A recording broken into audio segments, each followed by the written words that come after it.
हाँ, देखो किसान भाइयों, अभी मैंने आपको अंदर धरती माता शिव की बात बताई कि धरती ही मेरा शिव है, धरती ही मेरी माँ है और इसी पर हम लोग खेती करते हैं। अब ये माँ जिंदा बनी रहे या ये शिव हमसे प्रसन्न रहें, तो चूंकि हमारा सारा कारोबार, दुनिया का कारोबार, भोजन का कारोबार, पानी का कारोबार, ऑक्सीजन का कारोबार, मनुष्य की सभी ज़रूरतें इसी धरती से पूरी होती। जाने अनजाने हमसे कुछ गलतियां हुई और मैं लालच में आया और इस धरती की उर्वरता को नहीं बढ़ाया, इस धरती के नीचे का पानी लूटा, इस धरती के ऊपर खड़े हुए जंगलों को काटा और धरती मुझसे थोड़ा सा नाराज हुई तो उत्पादन थोड़ा सा घटा। तो लोगों ने कहा उत्पादन बढ़ाने के लिए आपको केमिकल फर्टिलाइजर डालने पड़ेंगे। उनको मौका मिल गया तो हमने कहा हो डालेंगे, तो हम लोग urea, DAP, potash, sulphur, zinc डालने लगे। जब ये धरती में 16 पोषक तत्वों की जरूरत थी पौधों के, हमने कितने दिए? नाइट्रोजन, फास्फोरस और पोटास। जरूरत कितने तत्वों की थी? 16 की। हमने कितने दिए पिछले 50 सालों से? केवल 3। तो क्या हुआ?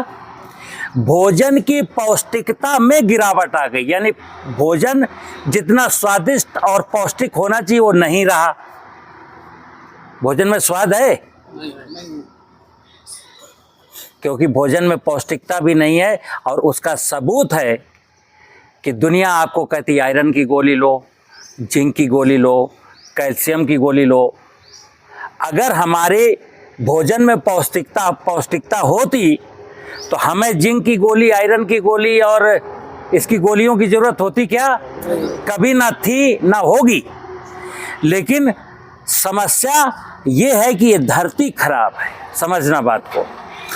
जब धरती में ताकत नहीं है और इसमें मैंने कोई फसल बोई तो फसल बढ़ नहीं रही है, तो आपको केमिकल फर्टिलाइजर देने पड़े। फिर चूंकि धरती में वो बात नहीं है जो होनी चाहिए, जैसे फसल में बीमारी फैलाने वाले पैथोजिन, जमीन में वो पैथोजिन नहीं है जो उन बीमारी फैलाने वाले पैथोजिन को कंट्रोल कर सकें। तो फसल में बीमारी आई तो हमने फसल में दवा डाली कि नहीं डाली? आप सुनना, अभी तो भोजन में पौष्टिकता कम थी, स्वाद नहीं था। अब जो जमीन में मैंने पेस्टिसाइड डाले, वो पेस्टिसाइड भोजन में और आ गए, तो अब आदमी बीमार। तो सुनना, फसलें बीमार हैं इसलिए पेस्टिसाइड का कारोबार फल फूल रहा है। आदमी बीमार है इसलिए मेडिकल साइंस का कारोबार फल फूल रहा है। और कोई भी व्यक्ति इसकी जड़ पर जाना नहीं चाहता। क्यों? हम जड़ को पकड़ लेंगे तो सबके कारोबार बंद हो जाएंगे। जड़ क्या है? जमीन को जैसा होना चाहिए वैसा कर दो।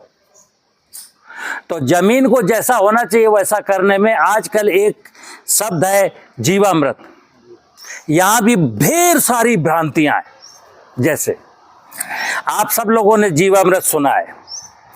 बोले जीवामृत बनाने के लिए 10 लीटर गौमूत्र चाहिए, 10 किलो गोबर चाहिए, 150 लीटर पानी चाहिए, 1 किलो गुड़ चाहिए, 1 किलो बेसन चाहिए और 250 ग्राम बरगद के पेड़ के नीचे की मिट्टी चाहिए। अब एक पूरा साइंस नहीं बता रहा कोई। एक ऐसा बरगद का पेड़ जिसके नीचे नमी नहीं रहती, मिट्टी सूखी है, उस मिट्टी को इस ड्रम में डालोगे तो उसमें तो जीवाणु है नहीं, तो जीवामृत बनना ही नहीं है। दूसरा, गाय के गोबर में जो जीवाणु होते हैं वो जीवाणु जमीन की फर्टिलिटी को सुधारने में सहायक नहीं है। कोई किसान गाय पालता हो जो किसान गाय का गोबर यहाँ डालता रहता हो, जैसा कि बताया जाता है गाय में बहुत अच्छे अच्छे जीवाणु हैं जो जीवामृत बनाने में सहायक है। तो मैं एक ही प्रश्न पूछता हूँ, जहां पिछले 9 महीने से गाय का गोबर आपने इकट्ठा कर रखा है, वो गाय का गोबर सड़ता है क्या? नहीं सड़ता। अगर इतने जीवाणु तो गाय का गोबर सड़ क्यों नहीं गया? तो ये इंडिकेशन है कि गाय के गोबर में जो जीवाणु हैं वो डिकम्पोजिशन की क्रिया में सहायक नहीं है। वो गाय ने जैसी गोबर किया, बाहर आए, खत्म हो गए, अब उनका कोई रोल नहीं है। तो आप इस साइंस को समझिएगा। मैं कहता हूं कि मेरे जमीन के जो जीवाणु थे मरे कैसे, बस इस पर प्रयास करो कैसे मरे। तो जाहिर सी बात है, पेड़ काटे, खेत की मेड़ के पेड़ काटे तो अप्रैल मई जून की तपती दोपहरी में मरे, या हमने इसमें दीमक को और व्हाइट ग्रब को मारने के लिए क्लोरोपाइरीफास डाला तब मरे। तो इस जमीन के जीवाणुओं के मरने के 2 कारण है, खेत की मेड़ के पेड़ कट जाना और खेत में हम पेस्टिसाइड डाले इसलिए मरे। तो जो जीवाणु मेरे खेत में थे, कितने प्रकार के थे, किसी को नहीं पता। हालांकि वैज्ञानिक लोग कहते हैं कंसोर्सिया है, नाइट्रोजन गोलक, पोटास गोलक, जिंक गोलक, trichoderma, PSB, azotobacter, beauveria, myco, ऐसे 10, 12, 15 बैक्टीरिया के नाम लेते हैं। इस नेचर में 10, 12, 15 बैक्टीरिया नहीं, 10, 12, 15 लाख हैं जिनको पूरा ज्ञान होते होते ये दुनिया नष्ट हो जाएगी। तो मैं क्या कहता हूँ, सिंपल, भगवान की माया को जाना नहीं जा सकता, बस भगवान की माया को कंसीडर किया जा सकता है। तो ये जो बैक्टीरिया, मेरे लाभदायक जीवाणु मेरे खेत के मर गए, कहाँ मिलेंगे? जंगल में मिलेंगे। रहीमन बिरवा खेत में सींचे थे कुमलाए, रहे भरोसे राम के पत्थर पर हरियाए। जंगल में किसी भी पेड़ को ना तो खाद की जरूरत है, ना पानी की जरूरत है, ना वहाँ किसी वनस्पति को कोई बीमारी लगती है और ना कीड़ा लगता है। बस आपको यहीं से शुरू करना है कि जंगल में क्या बात है कि बीमारी नहीं, कीड़ा नहीं, खाद नहीं, पानी नहीं।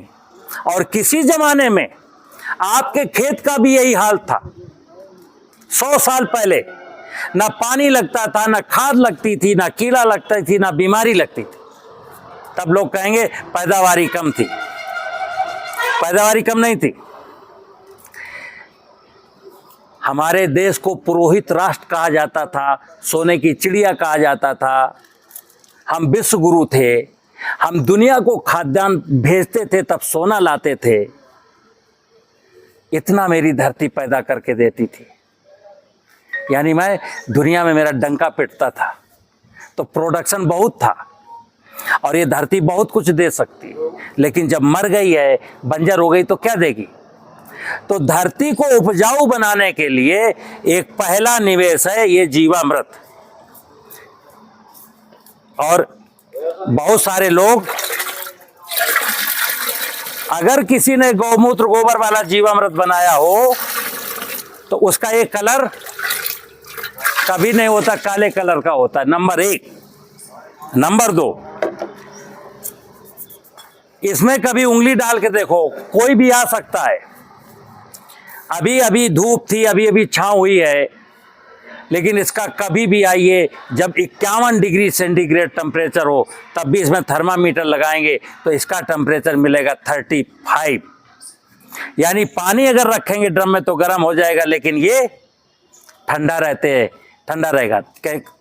जैसे लगता है ग्लोबल वार्मिंग। ग्लोबल वार्मिंग का क्या मतलब है? देश गर्म हो रहा। क्यों? क्योंकि जमीन गर्म हो गई, जलाशय नहीं है, कुछ एनर्जी सूरज की जलाशय एब्जॉर्ब करते थे। जंगल नहीं है, कुछ एनर्जी जंगल एब्जॉर्ब करते थे, और कुछ एनर्जी इसमें जो माइक्रोब्स थे वो एब्जॉर्ब करते थे। तो ना अब जंगल है, ना जलाशय है, ना जमीन में मित्र जीव है, इसलिए ग्लोबल वार्मिंग का असर हमको दिखता है। तो ये जीवामृत बनाना है, आपको बनाना नहीं है। ये तो मैं 13 साल पहले देश के संपन्न जंगलों से मिट्टी ला करके 43 जंगलों से मैंने बना लिया। ढेर सारा कल्चर है, पूरे झांसी को अलाउ है, जो जितना ले जाना चाहता हो ले जाए। हम बनाते रहेंगे, फ्री बांटते रहेंगे। बनाने में आप क्या करना है, आपको चूंकि जंगल की मिट्टी तो मैं ले आया था, अब आपको केवल यहाँ से 5 लीटर ले जाना है। 5 लीटर ले जाइए, इतने बड़े ड्रम में डालिए, 150 लीटर पानी भर दीजिए, 5 किलो गुड़ 5 किलो आटा डाल दीजिए और रोजाना इसको पंजे से हिलाइए। हिलाया इसलिए जाता है कि इसमें जो माइक्रोब्स हैं वो अनएरोबिक हैं, जिनको पानी की ऑक्सीजन से काम चल जाता है। अगर इसको हम हिला देंगे तो ऑक्सीजन का लेवल पानी में बढ़ता रहेगा और माइक्रोब्स को दिक्कत नहीं होगी, इसलिए हिलाना है। और जब ये जीवामृत ऐसा बन जाता है, 1.5-2 महीने बन जाएगा। अब क्या करता है, इसका काम देखो। ये क्या है, ये अभी अभी हरी घास काटी गई है। अगर मैं ये हरी घास खेत के बाहर फेंक दूं तो क्या हुआ, खेत की घास थी, खेत को मिलनी चाहिए, मैंने बाहर फेंक दी। फिर ये खाद, ये हरी घास सूख करके ऐसी हो जाएगी। अब अगर ये घास मैं फेंकूं ना, यहीं डाल दूं जमीन पर, तो जब ये पचेगी कैसे, ये जमीन में डली रहेगी, जुत जाएगा, इधर उधर बिखर जाएगी, मिट्टी में मिल जाएगी, लेकिन ये कभी सड़ेगी नहीं। तो ये जब तक सड़ेगी नहीं, जैसे कई बार किसान 3 ट्राली 4 ट्राली 5 ट्राली गोबर की खाद डाल आते हैं, फिर हमसे कहते हैं साहब मैंने 5 ट्राली गोबर की खाद डाली थी, लेकिन साहब उसका कोई रिस्पांस हमको समझ में नहीं आया।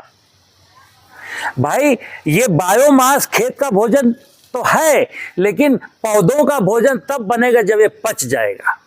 रिस्पांस कहाँ आना था, फसल में। तो फसल जब तक ये मटेरियल सड़ेगा नहीं, तब तक फसलों के किसी काम का। इसको सड़ाएगा कौन, इसको सड़ाएंगे ये जंगल की मिट्टी के जीवाणु। तो जब ये 1 ड्रम बन जाएगा तो 10 एकड़ जमीन के लिए 1 ड्रम कल्चर ये 10 एकड़ जमीन की खेती करा देगा। केवल 1 एकड़ में 20 लीटर अगर खेत में पानी भरा हो तो बस 1 बाल्टी लीजिए और ऐसे जगह जगह उलझा दीजिए। अगर पानी है खेत पे, ये बैक्टीरिया पानी के साथ मिल करके जहां जाना होगा चला जाएगा। अगर खेत में पानी नहीं भरा, नमी है थोड़ी सी, अरे भाई बंद करो। तो अगर खेत में नमी पानी नहीं भरा तो आप सूखी हुई गोबर की खाद लेंगे। देखो ये गोबर की खाद रखी है, ये खाद, ये सूखी हुई ऐसी खाद लेंगे, कितनी, 1 कुंटल, और 20 लीटर लिक्विड इससे मिला देंगे, मिलाएंगे और 1 एकड़ जमीन में बिखेर करके जुताई कर देंगे। खेत में नमी होनी चाहिए। अब ये जीवाणु आपके खेत में चले गए। अब खेत में जो कार्बनिक पदार्थ था उसको सड़ाएंगे, गलाएंगे और जीवाणु में बदल देंगे। अब अगर हमने ऐसा कर दिया तो आप, ये किस लिए सिखाया जा रहा, ताकि आपके रासायनिक जो निवेश है उन पे बोझ कम हो। तो आपको डीएपी पोटास डालने की जरूरत नहीं है। नाइट्रोजन की एक कहानी है मित्र, नाइट्रोजन मन की तरह चंचल है। आप इसमें कितनी भी डाल दो या पानी के साथ घुल के नीचे चली जाएगी, हवा में उड़ जाएगी। तो नाइट्रोजन जब तक इस जमीन में ऑर्गेनिक कार्बन 0.3% है, जैसे आज देश की जमीनों में ऑर्गेनिक कार्बन सिर्फ 0.3%, जब तक ये ऑर्गेनिक कार्बन बढ़ के 0.8, 0.9, 0.7 नहीं होगा, तब तक आपको नाइट्रोजन की जरूरत पड़ेगी और देनी ही पड़ेगी। अतः फसल में, अगर खास करके गेहूं में और धान में और गन्ने में, ऐसी फसलों में नाइट्रोजन आप पूरी दीजिए, लेकिन डीएपी पोटास सब बंद कर दीजिए। इसके अंदर जो बेनिफिशियल कुछ माइक्रोब्स है जो निगेटिव पैथोजन को हजम कर देते, उसके कारण फसल में सॉइल बोर्न भूमि जनित बीमारी नहीं लगेगी। जैसे सब्जी के किसान 40,000, 50,000, 70,000 की दवाई 1 एकड़ में डाल देते हैं, वो उनको डालने की जरूरत। आपको काम क्या है, आपको करना क्या है, हम आपके साथ हैं, आपको फ्री मिल रहा है। YouTube चैनल पर फ्री सुनिए, कुछ भी सलाह लीजिए, हमको फोन पर बात करिए। लेकिन अगर आप लोग खुशहाली की ओर चलना चाहते हैं, तरक्की की ओर चलना चाहते हैं, जैसे मोदी जी ने कहा हम आय 2 गुनी करेंगे, तो आय को 2 गुनी करने के लिए, अब आदरणीय मोदी जी ने कहा 2 गुनी करेंगे, तो आप प्रतीक्षा कर रहे हो मोदी जी 2 गुनी करेंगे। 2 गुनी करने के लिए आपको कुछ करना पड़ेगा। तो क्या करना पड़ेगा, नंबर 1, हम फर्टिलाइजर पेस्टिसाइड को कैसे वॉश आउट करें, ये सोचना पड़ेगा। तो ये जीवामृत है। हम जमीन की उर्वरता को कैसे बढ़ाएं, उसके लिए मेड़ बनानी पड़ेगी, पेड़ लगाने पड़ेंगे। चूंकि मैं फिर बता दूं, जब तक अगर किसी किसान को संपन्न होना है तो अपनी धरती माता, जिसके कस्टोडियन है आप, उस धरती माता को संपन्न करना पड़ेगा। धरती माता आपका 5 एकड़ जमीन जिस दिन मुस्कुरा देगी, आपके चेहरे पर मुस्कान आ जाएगी। जिस दिन ये उर्वर हो जाएगी, आपको फर्टिलाइजर नहीं देने पड़ेंगे। जिस दिन खेत की मेड़ पर पेड़ लग जाएंगे, आपको कीटनाशक नहीं डालना पड़ेगा। और जब आप जानवर पाल लेंगे तो आपको वीडीसाइड नहीं डालना पड़ेगा, क्योंकि खरपतवार का एक इतिहास है पहले कि खरपतवार जब जमते थे तो उनको लोग उखाड़ उखाड़ के लाते थे, अपने पशुओं को खिलाते थे, गोबर खेत में लौटाते थे। अब पशु हमें पालने नहीं है, मेड़ हमें बनानी नहीं है, पेड़ हमें लगाने नहीं है, हम यूरिया डीएपी के भरोसे रहेंगे तो लागत बढ़ती रहेगी, आपका घाटा बढ़ता रहेगा। तो आप अगर उभरना चाहते हैं, खुशहाल किसान, उन्नत खेती, मध्यम बांधने से चाकरी भीख निदान, खेती को उन्नति की ओर ले जाना है, तो आप जो मैंने अंदर 3 क्लासें ली या जो मैंने अभी बताया वो करना पड़ेगा। 5 लीटर का वो ले आना अपना कंटेनर और यहाँ से भर के ले जाना और अपने घर में बना लेना। बीच में जब कोई दुख तकलीफ हो, कुछ समझ में ना आए तो मुझसे टेलीफोन पर बात कर लेना।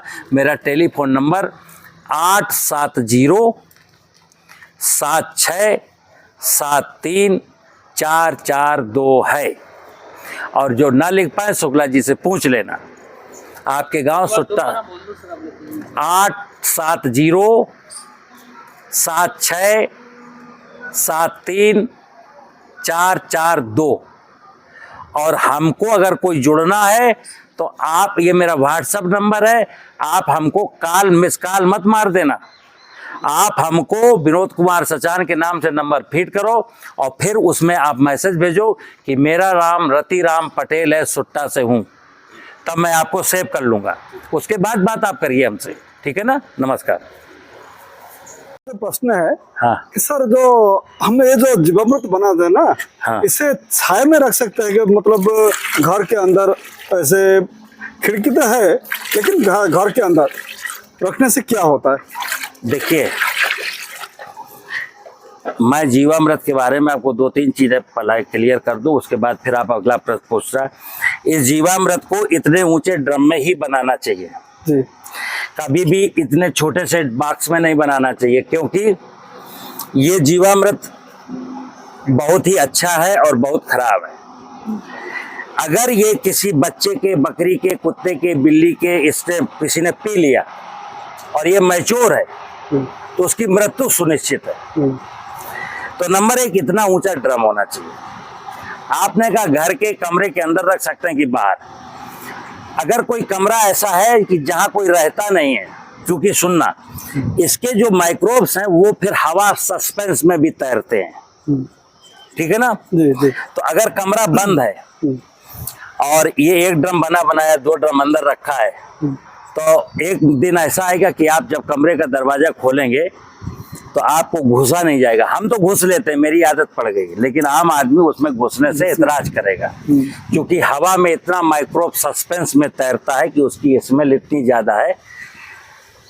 तो अगर घर में कोई रहता नहीं है और कमरे में वायु संचार है तो आप रख सकते हैं, लेकिन अगर घर में बच्चे परिवार रहता है तो आप मत रखिए, तो इसको बाहर ही रखिए। अगला प्रश्न बताइए। वो और एक है, मान लीजिए हमारे पास 10 या 20 लीटर का है, हाँ तो हम एक बर्तन में रख के ढक्कन बंद कर देंगे, हाँ। तो क्या होगा? नहीं, ये इसको कहते हैं अनएरोबिक माइक्रोब्स होते हैं, लेकिन अनएरोबिक माइक्रोब्स को भी हवा की जरूरत होती है। जैसे इस ड्रम को मैं कहता हूँ दिन में 1 बार पंजे से चलाना है जी। बैक्टीरिया इसमें अनएरोबिक है जी जी। बट इसको चलाना क्यों है? क्योंकि जो पानी के साथ ऑक्सीजन घुली हुई थी उसको माइक्रोब्स ले लिया। एक बार जब चला देंगे तो ऑक्सीजन का संचार हो जाएगा, ऑक्सीजन का लेवल बढ़ जाएगा।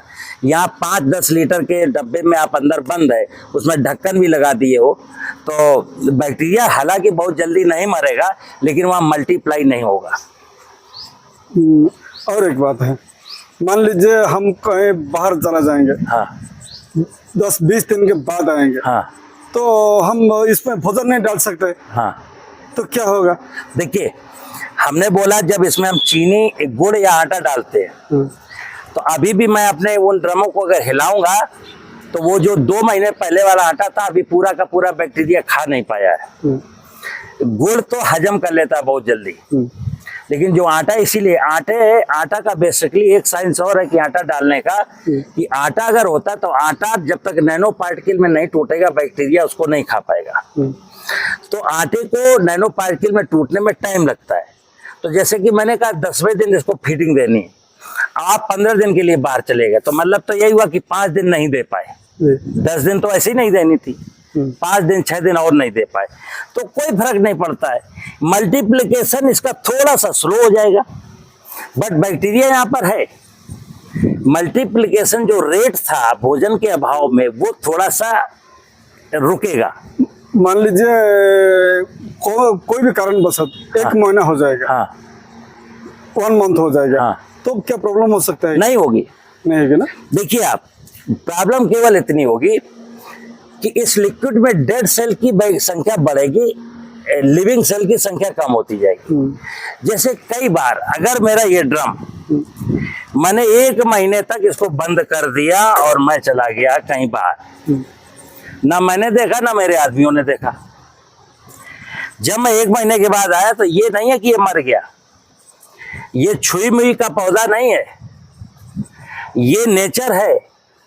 और जैसे आप देखिएगा, इस ड्रम में हाथ रखो, बाहर तो हम लोग जल रहे हैं ना, हाँ जल रहा है, लेकिन इस समय 48 डिग्री टेम्परेचर है, 48। अभी आप थर्मामीटर लाएंगे ना और इस ड्रम में डालेंगे तो 38 निकलेगा। इससे भी कम इसका हो लिक्विड 35, 36, 37 डिग्री के सेंटीग्रेड टेम्परेचर है इसका।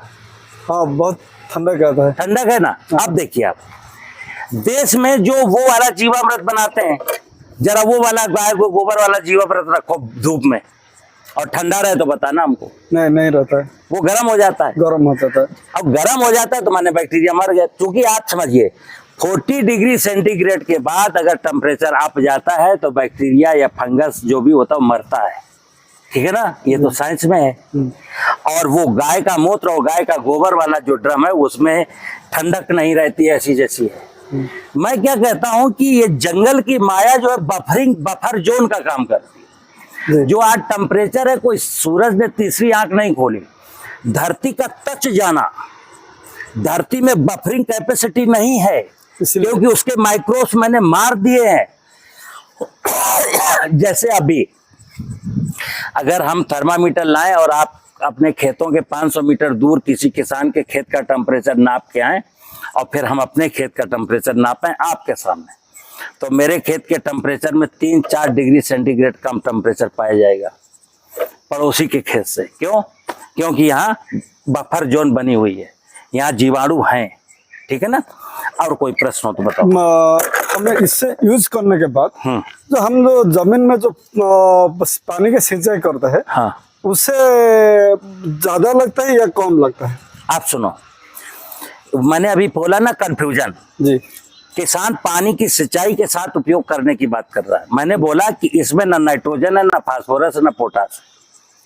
ये एक प्रकार की गृहिणी है सॉइल में। मैंने कहा सॉइल में भोजन बनाने की ये मैकेनिज्म है। और सॉइल में भोजन बनेगा किससे? उसके लिए रॉ मटेरियल है कार्बनिक पदार्थ। तो जो खेत में कार्बनिक पदार्थ पहले से था, जब ये माइक्रोब्स जाएंगे तो उस कार्बनिक पदार्थ को तोड़ करके अपनी पॉपुलेशन बढ़ाएंगे और इनका भोजन बनाएंगे और बाद में ये मरेंगे तो जीवांश पैदा होगा और जीवांश ही फसलों का भोजन है। अब जितना जल्दी जाएगा खेत में उतना अच्छा काम करेगा। अब जैसे आपने गेहूं की फसल बो दी या धान की फसल बो दी और फिर उसके 25 दिन के बाद आप जीवामृत डाल रहे हो, तो वो 25 दिन तो लेट हो गए ना। ये अब तो 25 जब ये गया तब काम शुरू करेगा ना। यस।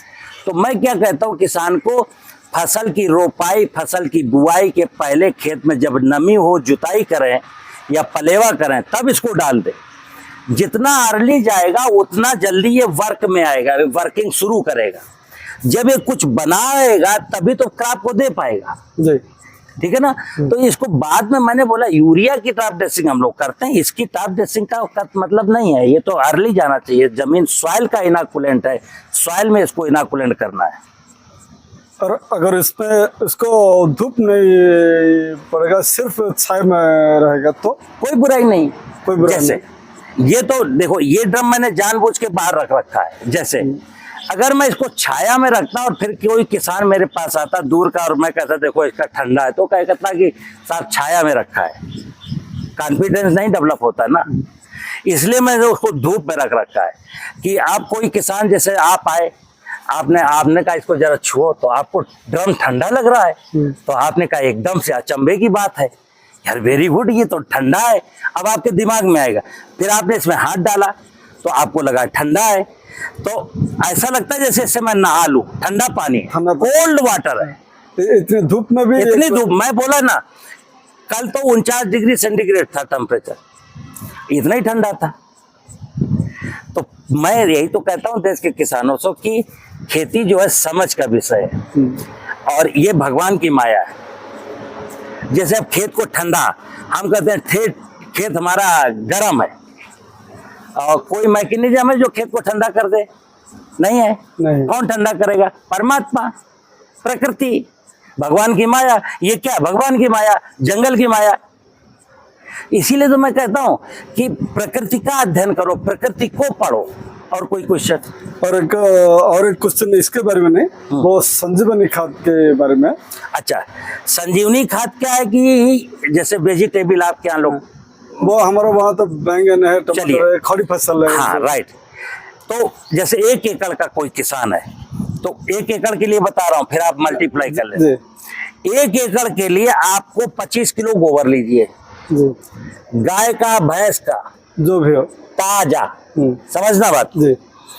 25 किलो नीम की पत्ती कुचल करके डालिए, 3 किलो गुड़ डालिए, तो 25 और 25 50 और 3 53 और 50 लीटर पानी डाल दीजिए, तो इतना ड्रम भर गया। और इसको धूप में रख दीजिए। 3 कंपोनेंट है, गोबर, नीम की पत्तियां, गौमूत्र।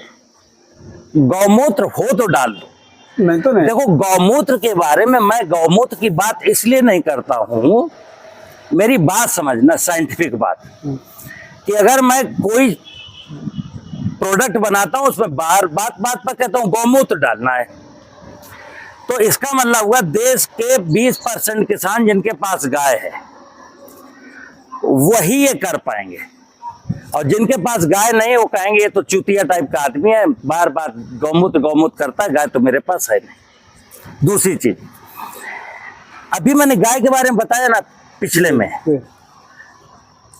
गौमूत्र मिल जाए तो डाल दीजिए, भैंस का मूत्र मिल जाए तो डाल दीजिए। पाचन सिस्टम में जब यूरिन बनती है, मल बनता है, तो मैकेनिज्म एक ही है। बस इतना जरूर है, गाय के शरीर में जो हम्प है, सुनिए आप, कॉस्मिक एनर्जी, गाय में अद्भुत क्षमता है कॉस्मिक ब्रह्मांडी ऊर्जा को एब्जॉर्ब करने की, लेकिन वो कब? जब वो प्रसन्न होगी। जैसे आप यज्ञ करें, रोते जा रहे हैं, आहुति डालते जा रहे हैं, रोते जा रहे हैं, आहुति डालते जा रहे हैं, तो उस यज्ञ को ये प्रकृति या परमात्मा स्वीकार करेगा क्या? ठीक वही प्रकार गाय यदि प्रसन्न है तो उसमें कॉस्मिक एनर्जी को एब्जॉर्ब करने की ताकत है। और सुनिए, यदि गाय को आप प्रसन्न रख लेते हैं तो गौमूत्र, गोबर का जीवामृत बनाने की ही जरूरत नहीं है। ठीक है ना। दूसरी बात, गाय बड़ी की धरती, धरती बड़ी है, गाय बड़ी की धरती, धरती बड़ी है। तो सुन ले किसान भाई, और सुन ले वो भी लोग जो गाय को माँ माँ माँ करके गौमूत्र गोबर की बात करते हैं। नहीं, धरती ही बड़ी है। धरती माँ मेरी बड़ी है, गाय बाद में आई है। मित्र, धरती माँ को बचाएंगे कि गाय को? धरती माँ को बचाएंगे। गाय, धरती माँ को बचा सकते हैं, और वर्तमान जो टेक्नोलॉजी का युग है वहां गाय को नहीं बचा सकते। क्यों? अब बैल से खेती, किसी भी किसान से अगर मैं कह दूं 2 बछड़े ट्रेंड कर लो, गाय से खेती करो, तो कहेगा सचान साहब तुमको हम ही चूतिया मिले, तुम तो नौकरी करते हो, हमसे कह रहे हो बैल पालो। समस्या ये है ना।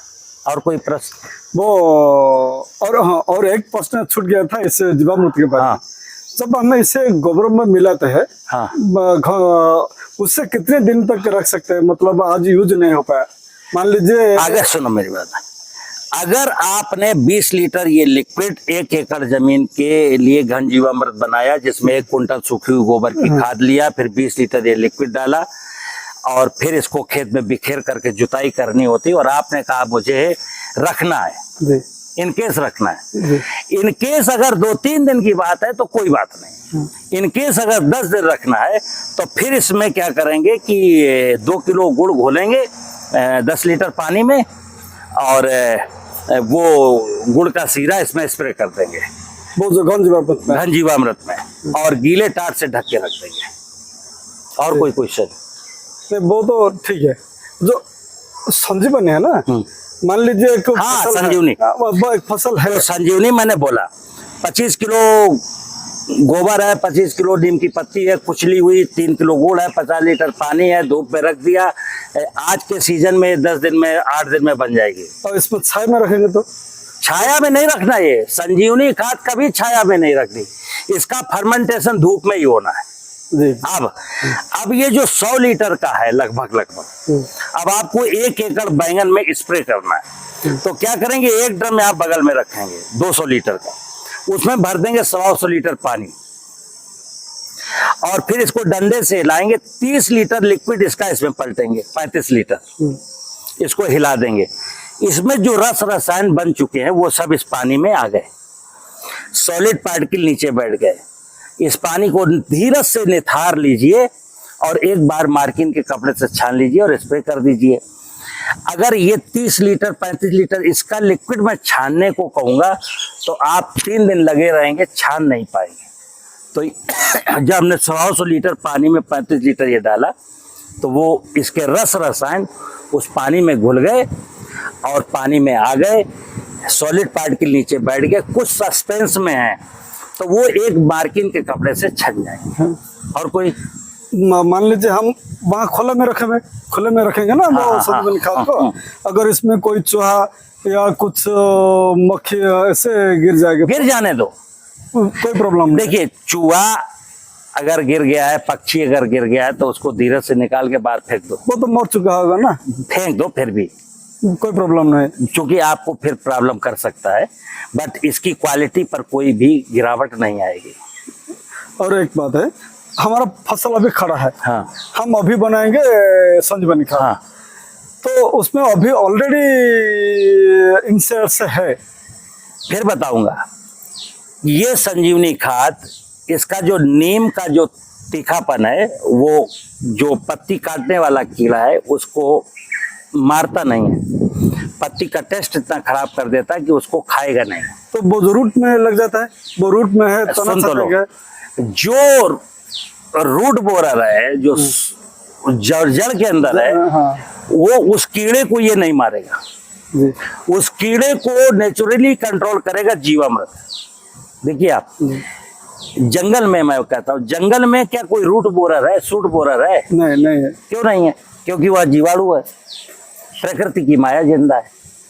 तो घबराना नहीं है, जीवामृत के प्रयोग से, संजीवनी खाद के प्रयोग से और खेत की मेड़ पर पेड़ लगा लेने से, मैंने अभी बोला है ना कि खेत की मेड़ पर पेड़ लगाने पड़ेंगे, और जो किसान खेत की मेड़ पर पेड़ नहीं लगाएगा, प्राकृतिक खेती करना चाहता है, वो उससे कभी प्राकृतिक खेती होगी ही नहीं।